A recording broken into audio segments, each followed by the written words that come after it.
Bonsoir. Ce soir, c'est mamie qui raconte. L'histoire de la petite Poussette. Il était une fois une femme fort triste de ne pas avoir d'enfant. Un jour, elle découvrit pourtant dans une fleur une minuscule petite fille qui lui souriait. Toute heureuse, la femme l'appela Poussette. Une nuit, un gros crapaud aperçut Poussette endormie et il la trouva si jolie qu'il l'emmena avec lui. Elle sera une bonne épouse pour mon fils, se dit-il tout content. Arrivé près de l'étang où il habitait, il déposa Poussette et son petit lit sur une feuille de nénuphar et il appela son fils pour qu'il vienne voir sa future femme. N'est-elle pas mignonne lui dit-il à voix basse. Mais surtout fais attention, ne la réveille pas. Quand Poussette se réveilla au lever du jour, elle se mit à sangloter. Où était-elle? Les poissons de l'étang, qui connaissaient les projets du gros crapaud, coupèrent vite la tige du nénuphar et ils poussèrent la feuille très loin de la maison de ce vilain monsieur. Un gentil papillon offrit de l'aider à regagner la rive, à la grande satisfaction des poissons. Ensuite, un gros hanneton l'enleva dans les airs et la déposa dans un pré plein de fleurs. Là, Poussette passa le reste de l'été à se nourrir du suc des fleurs et à boire les gouttes de rosée. Mais vint l'automne, puis ce fut l'hiver et Poussette eut froid. Elle ne pouvait plus rester dans le pré où elle avait vécu plusieurs mois. Elle n'y trouvait plus de nourriture et les nuits devenaient de plus en plus froides. Un jour, il se mit même à neiger. Le cœur lourd, Poussette, enveloppée dans une grande feuille rousse, en guise de manteau, quitta le pré et se mit à la recherche d'un gîte pour les mois d'hiver.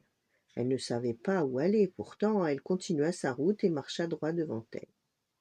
Heureusement, elle rencontra assez vite une petite souris blanche à qui elle raconta ses malheurs. La petite souris accepta de l'accueillir dans sa maison.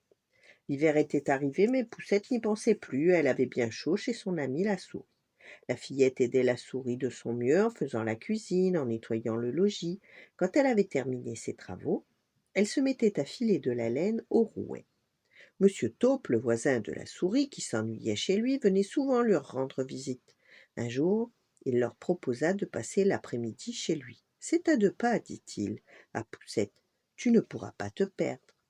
Pour se rendre chez monsieur Taupe, la fillette dut emprunter un long corridor obscur où elle découvrit une pauvre hirondelle inanimée. Il faut absolument faire quelque chose, dit Poussette à ses 2 amies, et elle courut chercher une grande couverture qu'elle étendit. Elle l'étendit sur l'oiseau à demi-mort de froid. Bientôt, le cœur de l'hirondelle se remit à battre et elle se réveilla. Jamais je n'oublierai ce que tu as fait pour moi. Tu m'as sauvé la vie, dit l'oiseau à Poussette. C'est l'hiver maintenant, et tu dois rester à l'abri, lui répondit la fillette. En attendant la bonne saison, tu dois reprendre des forces. Ne t'inquiète pas, je t'apporterai de quoi manger. Les semaines passèrent et quand le printemps fut de retour, l'hirondelle complètement guérie s'envola dans le ciel bleu en remerciant encore son ami. La vie de Poussette reprit monotone, jusqu'au jour où monsieur Taupe s'avisa de la prendre pour femme. La fillette était bien malheureuse, elle ne voulait pas finir ses jours dans une taupinière où le soleil ne pénétrait jamais. Que veux-tu faire de mieux lui répétait souvent la souris. As-tu une autre solution? Mais la veille du mariage, la pauvre enfant sortit une dernière fois pour faire ses adieux aux fleurs et au soleil, puisque désormais elle allait vivre sous la terre, comme une taupe. Quand soudain elle aperçut son amie l'hirondelle qui tournoyait dans le ciel. Poussette lui conta les affreux projets de monsieur Taupe. Monte sur mon dos, lui dit l'oiseau, je t'amène au pays du soleil. Là, Poussette rencontra un beau petit lutin qui la demanda en mariage. Elle accepta et ils vécurent très heureux. On les vit souvent en compagnie de leur amie l'hirondelle. Voilà, bonne nuit, faites de beaux rêves et à demain.